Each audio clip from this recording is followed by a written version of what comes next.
Welcome to Broncos Connected, presented by Ford. Hi everyone, welcome to Broncos Connected, presented by Ford. I'm Bob Holtzman. Today, we'll connect you with Brandon McManus, Justin Simmons, Bradley Chubb, and more. You'll get a taste, feel a draft, hear from the ultimate insider, relive greatness, maybe feel a little awkward, and see the road ahead. What does all of this mean? Stick around. On the eve of Week 3, tomorrow at Baltimore, let's kick off the show with some majestic highlights from Weeks 1 and 2, the undefeated Broncos, and some early mile-high magic as seen through the lens of Austin Brink. And a very pleasant good afternoon, everybody, and welcome to Broncos Stadium at Mile High as we are set today for the regular season opener, the 2018 season, with the Denver Broncos playing host to the Seattle Seahawks.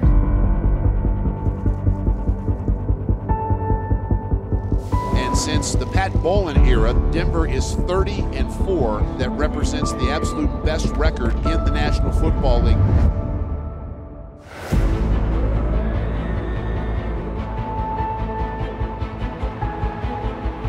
Not perfect, but it's a win. Final score, Denver 27, Seattle 24. Two longtime AFC West rivals. This series dating all the way back to 1960.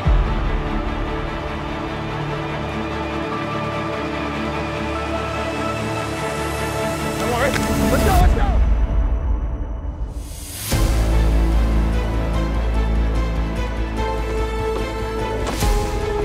It'll be a hell of a lot more fun if the Broncos can find a way to get 3 points here in the last 158 of this game.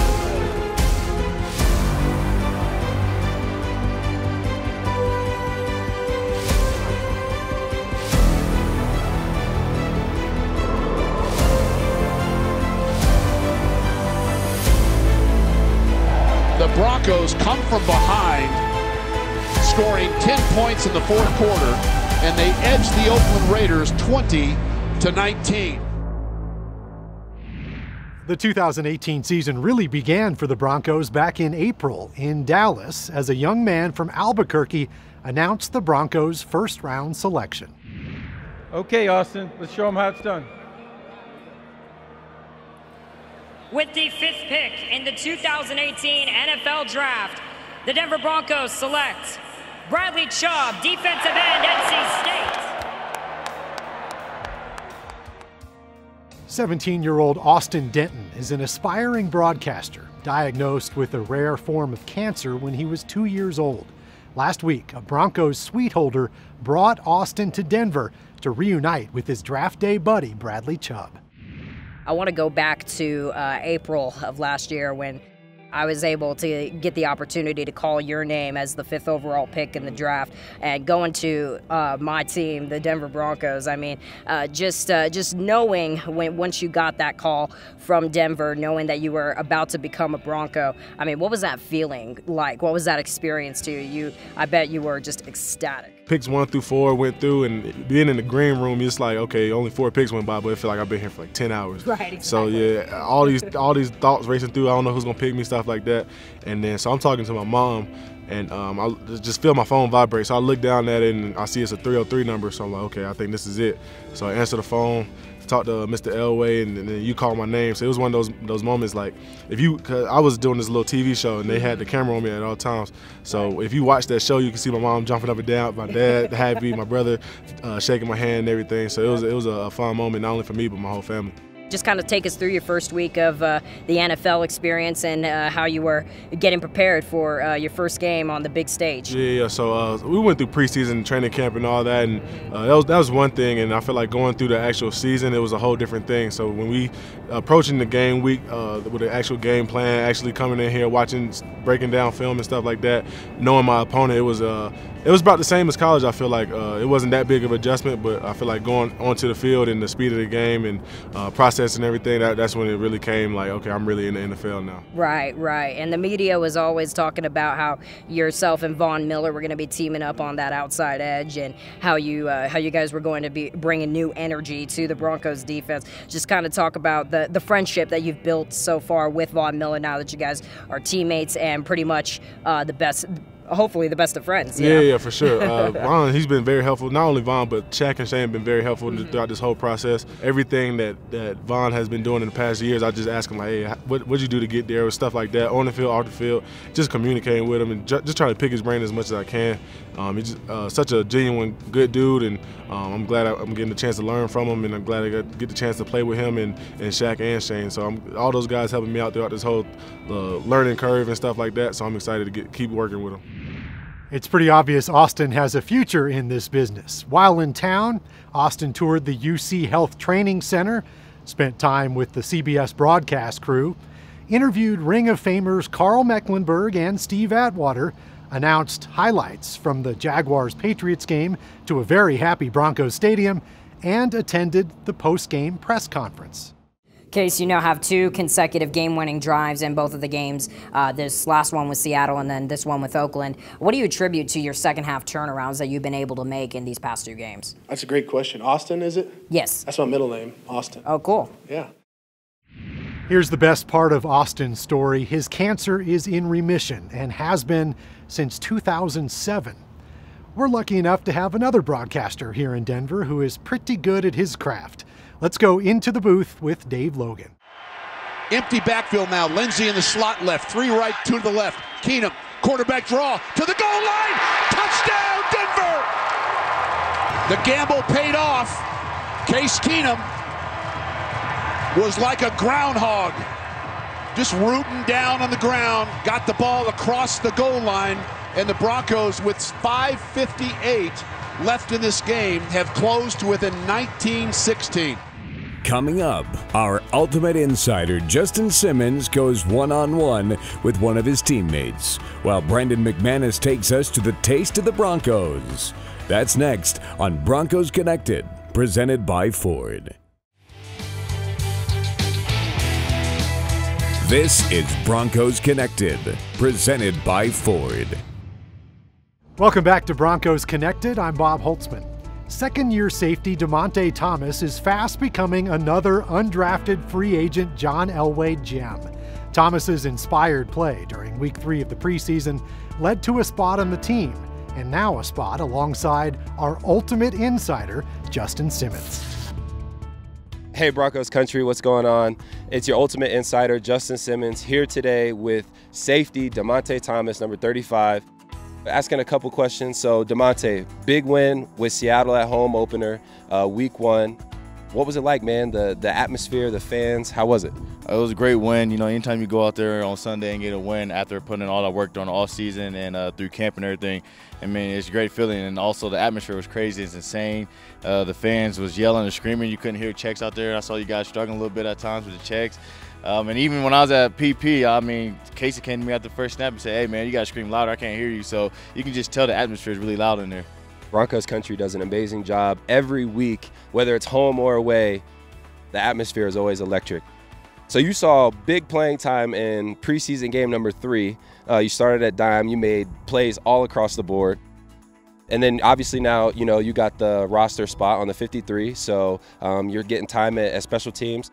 What is it going to take for you to continue to keep gaining ground on this depth chart? Well, you know, one thing VJ says is you got to earn your playing time. So, you know, right now on special teams, I got to go out there and make plays each and every game and just come out here each and every practice as well and just get better. And eventually, you know, I'll earn more trust and more respect from them. And eventually, you know, maybe they start throwing me in the rotation. But right now, I'm just happy doing what I'm doing, just helping the team win. Yep, that's great, man. And we'll ask one more question. It's going to be a little lighthearted. Denver is a beautiful place. So many great things to do. I mean, outdoors is just breathtaking. What is like your favorite thing to do? Maybe in an off day, or you know, you like to go out and explore. What do you like to do in Denver? Yeah, it's really beautiful in Denver, but it's also really beautiful in my apartment playing Fortnite as well. I like to play Fortnite with some of my teammates. If you guys want to play Fortnite, you know, you can hit me up on Instagram. I'll be glad to play with you guys. Justin Simmons is probably one of the best players I played with. He gets a lot of wins, but honestly, truthfully, one other thing I like to do out here in Denver, since it's so beautiful, I like going hiking and I like going whitewater rafting, you know, just doing things outdoors, which is really fun, just relaxes my mind. Yeah, we'll have to lay off the hiking for the regular season so we make sure you're healthy and good to go. But you guys heard it here first. Ultimate Insider, I'm Justin Simmons, DeMonte Thomas. We'll catch you guys next time. If Justin is our ultimate insider, Brandon McManus is our ultimate foodie. Brandon was one of nearly 40 players at this year's Taste of the Broncos. The event featured more than 30 of Denver's best chefs and a variety of dishes. The perfect hangout for the Broncos' resident foodie. Hi, I'm Brandon McManus, here at Taste of the Broncos, presented by King Soopers. Here to try what the best chefs in Denver have to offer. It's gonna be a great time and some great food. Let's go, let's do this.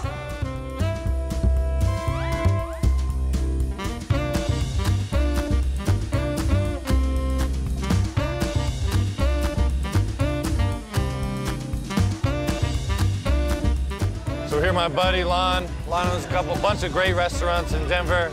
My favorite restaurant's Cholan. So what do you got here for us today? We made some cheesesteak wontons. Awesome. So we teamed up with Tabasco, and we're actually I braised shorts in Tabasco, mixed it with some Velveeta cheese, some caramelized onions. We made crispy wontons, and then I used the Chipotle Tabasco to make the sauce with it. So oh, awesome. Let's try it. What's the sauce in the bottom? This is the Tabasco sauce. That's the Tabasco sauce. Gotcha. Yeah. So it's the Chipotle flavored Tabasco sauce. Crispy cheesesteak wontons. Straight out of Philly. Fantastic. Yeah. Couscous and feta, huh? All right, I've been to Acorn a bunch of times.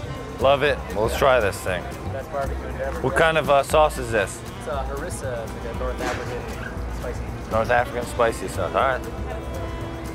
Anytime you get some mint in food, it's always good to me. I like mint a lot. Lamb kofta. So you're gonna have some harissa, some Fresno peppers. Look at this one. Got some rahita yogurt and some harissa. Enjoy. Awesome. Let's try this out. Absolutely. Very good. Very good. Thank you. Yeah, delicious. These are our beef did, ribs, yep. as well as our pork ribs. Awesome. Thank you. Try not to make a mess here. Ribs are very messy, as you know. Pork rib is fantastic. Taste of the Broncos, presented by King Soopers, raised more than $140,000 for Broncos charities and Food Bank of the Rockies, nearly enough for 300,000 meals for those in need. Since the event's inception, it's now helped pay for more than 1 million meals. Our thanks to Brandon McManus for the tour and for that game winner last week against the Raiders. As we go to break, let's listen in on Todd Davis and Emmanuel Sanders, both of whom were mic'd up during weeks 1 and 2. Yeah, mic'd up, baby. You know what I'm saying? Catch me all day, calling out plays, calling out signals. Rocking with my boy B. Marsh, we on. It's time. Hey, break it down, man. Hey, dominate on 3, 1, 2, 3. Dominate! Hey, the weather beautiful. We have a sold out crowd. What more can you ask for? All the 5 a.m.s that I went through, ankle injury last year. I'm just so excited to be out here. It's a blessing. Stuff some fun today, man. Ball, buddy. Nobody can cover you, man. Go. Oh, boy. Ain't nobody in this league. They cover you, man. Go. Tell you what, seeing the field, I'm gonna take my shots, I'm gonna give you guys a chance. I'm gonna check it down what's out there. Let's go. This one's going to be an attempt of 46 yards. Come on, miss it, miss it. Let's go! Let's go! Let's go! What we gonna do? So let's keep it up. Put your foot on the gas and let's go. Let's go. Let's go. Let's go. Let's go. Let's go. 1, 2, 3. Offense. Man rush. Wilson runs back into the sack, and down he goes. Big time players make big time plays in big time games. Let's go, Vaughn. Attempt of 36 yards by Brandon McManus for the win. Snap, placement. McManus has it up. It is good! Hey, good game, big boy. Good game, baby. Good game, baby. That's how we play defense, and I'm excited, man. That's a good win. Watch us. We're going to keep doing more. Man, that felt good. That's football right there. That's football right there. That's football. Man! It don't get no better than that, fellas. Let's go! When Broncos Connected returns, Steve Atwater goes big and selects a top 5 greatest ever Bronco, while Grandma has some advice for her flippin' grandson. This is Broncos Connected, presented by Ford. Welcome back. Mike Kliss wrote a book called The 50 Greatest Players in Denver Broncos History. Since we don't have time to highlight them all, that's where Steve Atwater comes in. He and the Golden Tumbler randomly select one of the 50 each month. And today, It's one of the best of the best. We're back here again with Mike Kliss. And Mike, we're going to discuss another one of the 50 greatest players in Broncos history. You know the routine. Yeah. Let's do it. Let's see what the tumbler gives us. All right. We got to close our eyes here. Yeah, uh-oh. That's the one. That's the one. I wonder if that's Steve Atwater's number. Uh-oh. Hey, number 3. No, number 3, yes. Another one that was maybe one of my more controversial picks just because how high he was ranked. We're talking about Peyton Manning. Absolutely. First of all, and that when you do these history books, you want to make sure and remember that contemporaries are the ones that read it. So Peyton kind of appeals to the more recent Bronco fans. You pick up a whole new group every 10 years or so.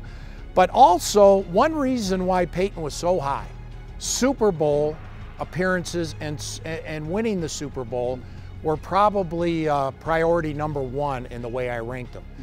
Peyton single-handedly led the Broncos to the Super Bowl in 2013. Yeah. He broke every passing record. And how many touchdowns did he have that year? Like 50? 55. Yes. And almost 5,500 yards. I think it was 5,477 yards. I might be off by a yard or two. But those are records that still stand. The Broncos also broke the scoring record. It was the best single-season quarterback for a quarterback of all time. Now what would you say to the fans out there that will say, well, he only played for 4 years with the Broncos? Yes. What is your... That's why he's number 3 and not number 1 or 2, you know? All right. I mean, Elway had 16 years, and TD, who's number 2, also had just the 4-year great run that he had. Peyton was kind of like TD, 4 great years and a lot of Super Bowls. And plus, look what he did for Bronco land. Yeah. I mean, he really raised the value. Denver, in fact, the Broncos at one time became America's team. They're voted America's team ahead of the Cowboys one year that Peyton was on top of the world. Hey, another great job. I agree with you 100%. He's the number 3 player in Broncos history. Mike, another great job. We'll be back to you again next month. And a quick congratulations to Steve. This month, the former Arkansas Razorback great was inducted into the Southwest Conference Hall of Fame in Fort Worth, Texas. A great honor for a great guy. If there was a social media Hall of Fame, Von Miller would probably be in it. Caroline and Brad recap the Broncos' digital world and all that might be socially awkward.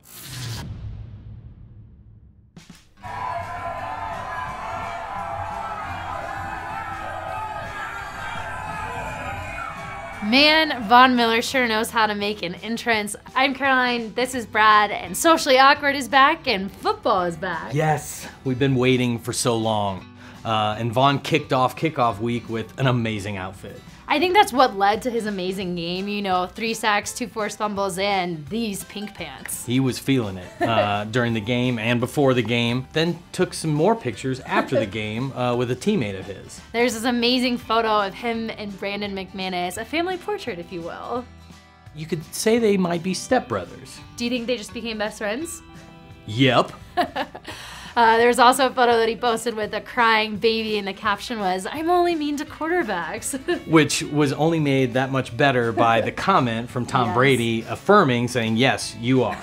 It's just amazing to see those 2 quality caliber athletes going back and forth on Instagram. Well, it just reminds me of 2 goats on their phones, and I don't know how that works with the hooves. But. Another amazing moment from the first few weeks, we had the Bud Light night out at our week 1 game against the Seahawks, and you get a little pregame photo with Miles. Yeah, cool field level photo. They were all posed up, and Miles said he was, bringing in some backup, but I don't think we needed it because we did well just on our own. We looked pretty good, and all I gotta say to that is dilly dilly. Dilly dilly. We got to see a lot of celebrations. Now that those are back, we're scoring, so we're finally getting to see some of those, and I don't think we're going to see this one from Emmanuel Sanders ever again. No, love the route, love the effort, love the TD, but the celebration is probably not going to happen again. Apparently Sanders' grandmother does not approve. And if grandma says no, no really means no. I think the best part was after the flip, he got up and pretended to bow and pray a little bit, so I think he was praying that he didn't hurt his back on that celebration. And I think all of Broncos country was praying right with him. Oh, you betcha. That's all we've got time for on Socially Awkward. For Brad, I'm Caroline. See you next time, Broncos country. Listen to your grandmother, Emmanuel. And remember to always stay connected with the Broncos at denverbroncos.com or follow us on your favorite social media platform. We're on Facebook, Twitter, Instagram, Snapchat, and YouTube. We'll be right back with the road ahead when Broncos Connected continues.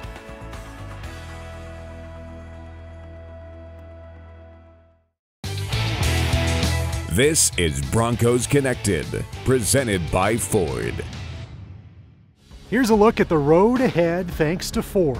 The Broncos are in Baltimore right now, getting ready for their first road game of the season. Then it's a big Monday night game against the Chiefs, that's October 1st, followed by a trip to face the Jets, and then back home against the Rams.